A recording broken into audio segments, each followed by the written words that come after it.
Hey you! Yeah, you, watching this video. Do you ever struggle with staying inspired in Minecraft? Or do you find yourself constantly leaving projects behind to be forever unfinished? Well, do I have the deal for you. For the all-time low price of free, you can now learn how to stay inspired and keep going on in your own Minecraft world. Don't end up as one of those people who can't keep their projects going. Keep listening now, and I'll share some of my insider tips on how to keep going for your own forever Minecraft world. Without further ado, let's get started. First, before you even start your world, we gotta set some ground rules. I find that the moment I switch into creative mode and build something, my brain starts going, well, I did it just that one time, and it'd be a real big pain to walk back to the storage room to grab that another stack of cobblestone. So let's just hop into creative mode again and we can just get that other stack of cobblestone that we know we have back in the base, and I swear I'll dump that one back in the base into the lava once I get there. And then when I get back to the base, I forget, I don't do it. And then the next time I need a resource, it's like, well, I could go mining and spend 10 minutes, but I don't really have 10 minutes to get this stuff I need. So let's just try and do creative mode. And just this one time, it's totally okay. So for me, my big rule in my single player world is no creative mode. Period. Well, not period. There's a small exception to this rule. Sometimes because we all know Minecraft can do a few things that can, say, break your game and kill you. For example, say you're flying out over in the end and flying out to a new end island and randomly your elytra just folds back up and stops working and you fall to your death because you can't reactivate it. In those cases, I'd say it's okay. You can hop into creative mode, give you your stuff back, get all that stuff going, because otherwise, what were you going to do? What were you going to do? You're going to quit the world again. So obviously you want to have some way of getting that stuff back if the game really messes with you. But you have to give yourself a strong rule of, I can only do this if the game totally messes up. If it's a bug within the game and it's not just me being stupid and falling into lava. So that's something really important. Granted, adding on top of this, I do like to go ahead and leave my cheats enabled within my world so that I have the ability to go in this. I have the ability to go in spectator mode. I have the ability to run commands, because for me, commands are very important because, for example, fire tick, I really dislike. I don't mind the big forest fires going off and burning down whole forests, but I like to make small cozy fireplaces in my builds when I maybe do an interior. But so I go ahead and use that fire tick, I turn that to false, and there we go from there. You guys can go ahead forward with whatever you like with that. Whatever would make you keep your world consistent, just don't keep changing them. For my second point, I have found it super useful to create a journey for myself. For me, my main goal is to build up an entire world focused around interconnecting nations and all these cities and villages and having a full environment to explore around and wander through. I don't really focus on the lore a whole lot for the worlds besides picking colors for a city, and beyond that, it's not super interesting to me. However, if lore is your thing, go ahead, write all the lore you could for your world, make everything unique, have everything have a story behind it. But for me, I just like to be able to build my world and have this great interconnected world. And if you don't like the lore at all, if you don't like that idea, you don't have to do anything with it. Just do some stuff that you find cool. Just have fun with it and just keep exploring, keep going. Do whatever interests you. It's your world after all. You can't really, don't let anybody else tell you you're being stupid. Just have fun with it and keep going with your own environment. And just have fun the entire time you go through and just make your own journey through your own Minecraft world. It's a sandbox game after all. You're supposed to be making everything here. So make your own journey to start, guys. For my third point, a big problem I see a lot of people have is that they look for that one perfect Minecraft seed that has everything available to them within 2,000 blocks of spawn. They're scouring for these seeds forever. Don't. Just boot up the dang game and play. Just do it, guys. Just do it. Like Shia LaBeouf says, just do it. Don't burn yourself out looking for a seed, because when you find that one eventually, you're going to be so tired from looking for them that you're going to run out of ideas. Just get in the game and just play. Take time to explore the world that you've had and be inspired by it. Be inspired by the Minecraft game itself. On top of that, if you settle down 2,000 blocks away from spawn, who cares? Just update your world spawn to there and you're good to go moving forwards. Heck, I even did it. When we found this world, I found a seed name that I wanted to go with. I didn't know what the heck it was going to do. I just wanted to be fWhip MC because then it would be my name, Minecraft. And I did that. I found a place 2,000 blocks away, and now that's our world spawn. who cares? It's your own single player world. You can update that stuff as you need to make it more unique to you. Create your own experience with it. Just get in, find somewhere that's interesting to you, and build off of that and keep going forwards. Fourth, when you're starting a world, you want to pick a style that can work for you. You want to pick some goal or something that you love doing in the game and make your world all about that. Within reason, of course. You can always mix it up and you can try new things when you're going through it. But for me, for example, I love medieval styled builds. I love fantasy styled builds. So our whole world is themed around a medieval fantasy world so that we can keep expanding this, keep going forwards, and keep just adding new things to the environment around us. There's no point in just waiting around and being like, you know, I've never tried a modern style before. I'm going to create my forever world as a modern world. Don't do that. Just do something that's reliable for you to have fun with. You can always experiment within this forever world in different places and try and learn new things, but you might as well pick something to begin with that is something more your style. However, if you want to live in a small little tiny farming village of 5 or 6 houses, or even just one with a big field around it, go for it. Do that. You can live there for as long as you want. That's totally fine. Build some cool caves underneath, do your own thing. However, if you want to, I don't know, build a giant mountain range in survival for no reason, do it. Just go for it. You can do whatever you want in Minecraft. Minecraft is an amazing game because you can do whatever you want, and that's what you need to be doing in your forever world. You need to be doing whatever inspires you to keep playing, whatever makes you want to keep coming back to the game and keep trying out new things. Just keep going around, finding what you like, and do that. Now, fifth, I find this one super important, and it is to go at your own pace. Don't watch everybody around you doing these big crazy projects and you be like, oh, I only built one house. This is so sad. Just enjoy what you're doing. It's your own Minecraft world. Do whatever you want to do, guys. That's the whole theme of this. Do whatever you want to do. Go at your own pace. Do whatever is enjoyable for you. Don't put yourself standardized against other people around you. Just go and have fun. It's a game after all. You're supposed to be doing whatever you want to be doing. If you want to build your crazy giant castle project, go for it. If you want to build a giant city, go for it. If you want to build a hobbit hole and live out of a hobbit hole, go for it. Just do it. Go at your own pace. Just have fun with it. Even if you're trying to build that giant castle or something like that, just take your time to do it. Don't rush yourself to finish a project. And don't do it all the way through, like just finishing it to finish it. You want to make sure that you're finishing a project that you enjoy.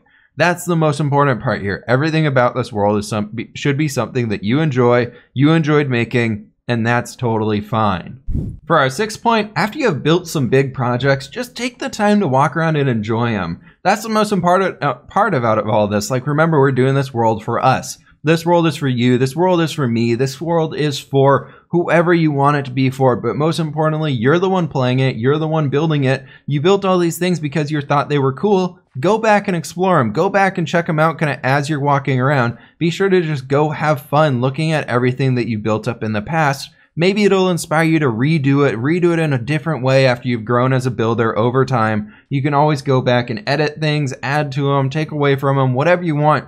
And just walking around being inspired by your own Minecraft world is a great way to do that. You can just walk through it, get so many little just new things here and there that you might not have caught that you did previously. Walking through it again and exploring it yourself, you can really learn a whole lot about how you play Minecraft and expand on top of that, which is just one of the best parts about the game.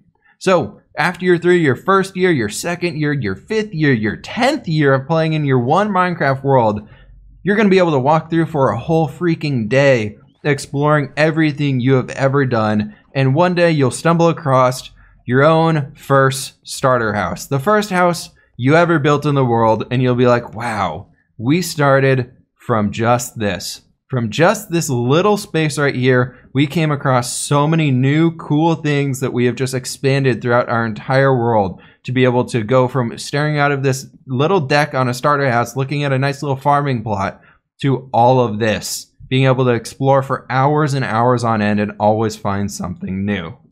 Seventh, take a mental break. I know this video is all about telling you to play more Minecraft and create a giant Minecraft world by yourself, which obviously will take a heck of a lot of time. But man, it is great to shut the game off, pick up something else, maybe go outside, look at that clear blue sky, take your dog for a walk, play some other games, meet up with some friends, do other things, and then while you're out there, you will find yourself all the time being inspired by like, Ooh, that's a cool house. Maybe we can build that in Minecraft. Ooh, I love this video game. I love playing The Witcher, and it's always so cool. What if I built a city based on The Witcher? Or maybe like, wow, I love World of Warcraft. All these cool things that we see in this world. All this, just this big and giant world of stuff everywhere. What if I did that myself? Wouldn't that be so cool? So just take some time, try out some new games, and then when you come back, pick up where you left off. If you're getting burnt out on the project you were working on, maybe pick up a new one and come back to it later. You don't always have to stay on the same one. Don't burn yourself out. Just keep having fun with it. Now for my 8th point, I know we're getting up there. There's a lot of them in this one. Experience the entire game. If you are a builder, maybe try going exploring this magic thing I'm holding in my hand here called a redstone. I don't know quite what it does, but if it could make some new cool stuff for your world, maybe give you a break from something you're working on. But if you love working on everything else except redstone projects, or you only do redstone projects, you only build farms, what if you took a break from all that and decided to go ahead and take a break and like move into building? Maybe you could go ahead and do all that stuff. You can make all this super cool stuff, and you can just do whatever you want. Just keep going, try out all those new things, and just keep going from there. See what you can do to make it different. See what you can do to make it so you enjoy it. Whatever you want to do, and just kind of have fun with it, guys. There's no wrong answer here. You just got to keep having fun with it. I don't know what to tell you. Just try new things, and you might find something that you really enjoy. For me, this might not be it. This might not be the one for me. 9th, TNT is your best friend. If you hate the building you made, have fun blowing it up. Don't just leave it there as an eyesore in your world. Blow it up, get the resources back, and keep moving on. And have some fun blowing it up in the process. That's what we're here for as well. You might as well just have some fun and go in there, blow it up exactly like this. So, you know, maybe we hate this guy. Maybe we really hate it, and we just want to see the whole thing blown up, and we want to restart all of it. Hopefully this TNT works. That was a massive fail. Let's see if we can do it again. We don't have a redstone block. All right, another redstone block achieved. Let's go ahead and throw him right there. Run away. You know, you just gotta blow it up sometimes, guys. Maybe you just don't like it, and you just gotta blow it up. Like this mess.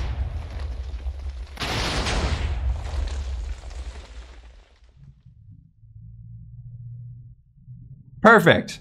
Now we can move on. Now we can get back to building some new things. As stupid as this one sounds, for our 10th point, play in other Minecraft worlds.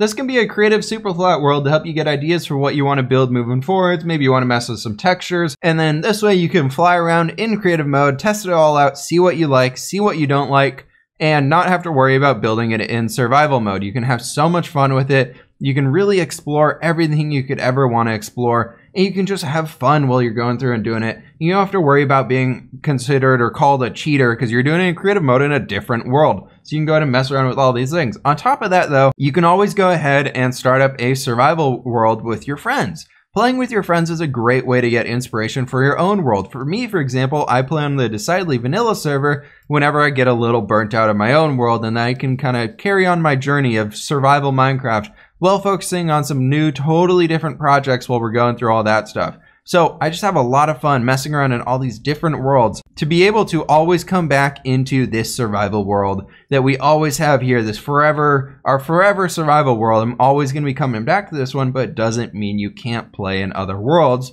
You just got to have a purpose for it. You got to have some reason for wanting to go out there and some reason for wanting to come back into your existing world to have some fun with it. Building off of the last point, another great thing you can do is watch other YouTubers, watch other people creating content, exploring their own survival world. Get inspired by them, as I'm sure I've inspired a lot of you, and a lot of you have inspired me as well. There's plenty of creators out there who have heavily inspired a lot of things that have happened in this world. I find myself watching a bunch of other YouTubers going, man, I love how Scar decided to use the scale on that build to go ahead and make the mountain feel so much larger than it actually is.